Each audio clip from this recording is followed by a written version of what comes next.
Timang. Ya, jadi saya ulang ya. Kembali pada apa tadi? Rumus dasarnya, yang penting jangan pernah sengaja menyimpan niat berbuat maksiat, supaya kategorinya itu dalam kategori yang tidak sengaja, sehingga masuk dalam jaminan Allah, Rabbana la tu'akhidna in nasina au akhtana. Terus kemudian wa naza'na ma fi sudurihim min ghillin ikhwan ala sururin mutaqabilin. Dan kami lenyapkan segala rasa dendam yang ada dalam hati mereka.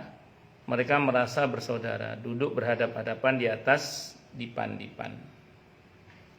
Saya baca sababun nuzul. Ibnu Abi Hatim meriwayatkan dari Ali bin Husain radhiyallahu anhuma bahwa ayat ini turun tentang Abu Bakar, Umar dan Ali radhiyallahu anhum. Seseorang bertanya, dendam apa? Yang menjawab, dendam jahiliyah di antara Bani Tamim, Bani Adi dan Bani Hashim. Dahulu pada masa jahiliyah terdapat permusuhan, tapi setelah memeluk Islam mereka saling mencintai. Suatu ketika Abu Bakar mengalami sakit pinggang, lalu Ali memanaskan tangannya, kemudian ia urut pinggang Abu Bakar As-Siddiq radhiyallahu anhu. Jadi begitu masuk Islam, Allah cabut dari hatinya rasa dendam itu. Tapi nanti saya terangkan berkaitan dengan urutan ayat tadi ya. Baik, yang pertama gini.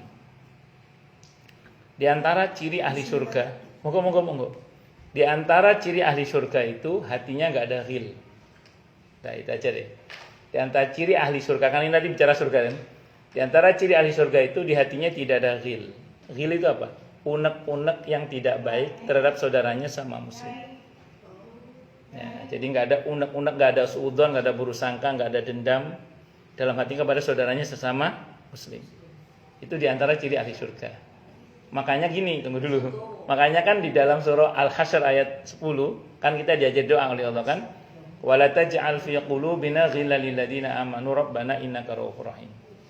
Ya Allah, tolong jangan letakkan dalam hati hamba ghil kepada orang-orang yang beriman. Iya, wala taj'al fi qulubina ghillan lil ladzina amanu. Contoh praktek tidak ada ghil dalam hati itu gini. Oke, secara fitrah manusia mungkin hati bisa tersakiti, bisa tersinggung.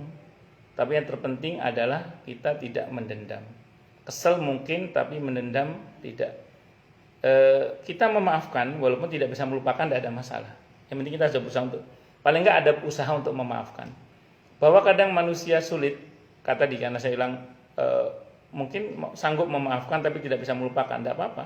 Mau namanya juga kita manusia kan. Maka yang terpenting adalah bagaimana kita berjuang untuk memaafkan itu. Makanya gini, mungkin saya pernah cerita di sini ya tentang seorang sahabat Nabi yang Nabi bilang ketika Nabi lagi ngobrol dengan para sahabat,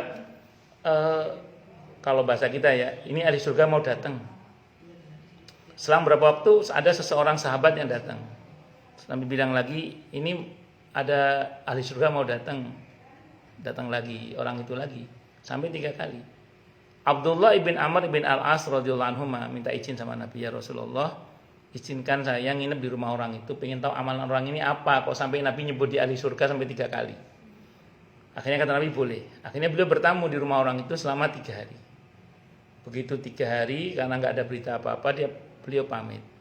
Karena ada bertamu dalam Islam itu 3 hari. Kalau lebih dari 3 hari namanya kos. Jadi, daya. Singkat kata, singkat cerita, akhirnya pamit. Begitu pamit, Abdullah bin Amr bin Al-As radhiyallahu anhu ngomong apa adanya. Pak, saya sebenarnya nginep di rumah Anda 3 hari ini, saya ingin memata-matai Anda. Amalan Anda itu apa? Loh, emang boleh Ustaz memata-matai? Boleh kalau untuk memata-matai kebaikan. Tapi kalau untuk mencari keburukan tidak boleh. Tapi hati-hati juga, karena kadang bisa melesetnya. Niatnya mencari kebaikannya, namanya orang kan pasti ada keburukannya, itu juga enggak. Iya, hati-hati itu ya. Iya, hati-hati. Iya. Iya, hati-hati. Nah, ternyata amalan Anda sama dengan saya.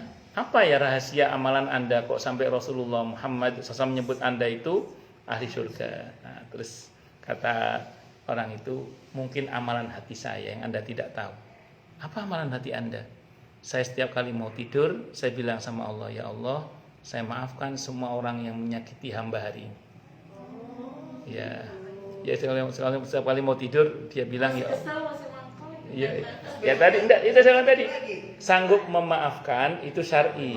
Tidak sanggup melupakan itu soal memori.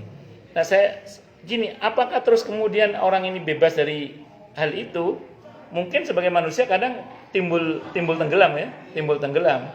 Tapi paling enggak kita sudah berusaha. Maka gini, kalau kita punya kesadaran penuh bahwa mendendam itu tidak baik, kalau kita punya kesadaran penuh bahwa membenci dalam berkelanjutan itu tidak baik. Paling nggak kita punya kesadaran itu dan berusaha. Saya ulang tadi, kan kita tidak wajib berhasil. Kita tidak wajib berhasil. Paling nggak kita berusaha. Nah, berusaha untuk tidak ada dendam dalam hati, tidak ada unek-unek dalam hati yang buruk.